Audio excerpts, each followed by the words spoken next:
बेबे वो तो मर्दा के बारे में सुनाया था, अब नारी के बारे में भी कविता में क्या लिखा है वो सुनो। सब्सक्राइब करियो, लाइक करियो, कमेंट करियो बेबे, अमल करने की बात से अमल भी करियो।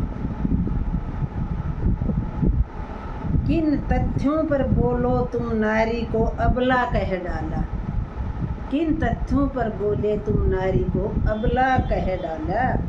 बेटे को देते तलवारें, बेटी को गुड़ियों से पाला। बेटों को दे दो आज़ादी, बेटी बस घर का काम करे, संघर्षों में पल करके वो परिवारों का मान करे। समय आ गया सही गलत का फर्क तुम्हें चुनना होगा, नारी के बिना आंगन में कभी भोर नहीं हो सकती, नारी के बिना आंगन में कभी भोर नहीं हो सकती।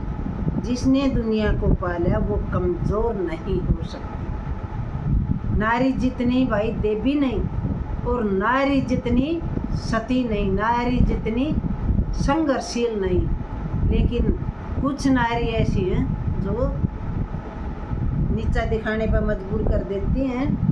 और आज के ज़माने में तो पुरुष भी कम नहीं है नीचा दिखाने में, भाई न भाई मारते से। तो चलो अब तो दूसरे तरह की कविता चालू हो रही है।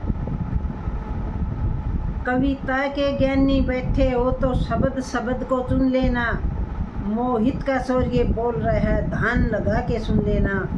जब भारत माँ के आंचल पर कुछ काले बादल छाए थे, मौके पर घात लगा करके गोरे झांसी तक आए थे। आकर के बोले रानी से तुमको तो अब जाना होगा, हर रोज पति की यादों में तुमको रुदन गाना होगा।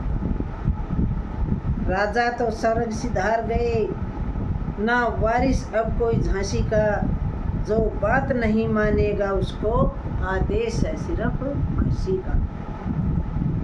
जो बात हमारी मानोगी तो सुविधा भी दी जाएंगी, और कहीं भी रह लोगी तो पेंशन भी दी जाएगी, और कहीं भी रह लोगी तो पेंशन भी दी जाएगी। अच्छा होगा बुंदेलखंड की सीमा से तुम पार रहो, अच्छा होगा बुंदेलखंड की सीमा से तुम पार रहो। छोड़ दो झांसी नहीं गई तो मरने को तैयार रहो, छोड़ के अगर झांसी नहीं गई तो मरने को तैयार हो जाओ, ये गोरों का आदेश था। तो फिर सुनो, झांसी की रानी औरत नहीं मर्दानी थी, ये कहानी हम बचपन से सुनते आ रहे हैं। इतना सुनते ही रानी की आँखों के टोरे लाल हुए, नभ मंडल में बिजली कड़की, तेवर इतने विकराल हुए। गुस्सा इतना कि आँखों में उनके चेहरे नोच गए, इतना गुस्सा आ गया रानी ने कि उनके चेहरे आँखें तक नोच दिए उसने। पलक झपकते खड़ी हुई, आँखों से आंसू पोंछ लिए, चेहरे पर तेज तो इतना कि सूरज भी फीका पड़ जाए। जिसकी ओर भी देख लो वो डर से धरती में गड़ जाए। ऐसा लगता था मानो काली खप्पर भरने आ पहुँची, ऐसा लगता था रणचंडी रणभेरी में आ पहुँची। ऐसा लगता था जगदम्बे खुद लेके हथियार खड़ी, ऐसा लगता था मात पद्मिनी जोहर को तैयार खड़ी। पर थोड़ा धीरज धर के रानी ने हुंकार भरी, फिर हाथ सटा तलवारों से शब्दों की हुंकार भरी।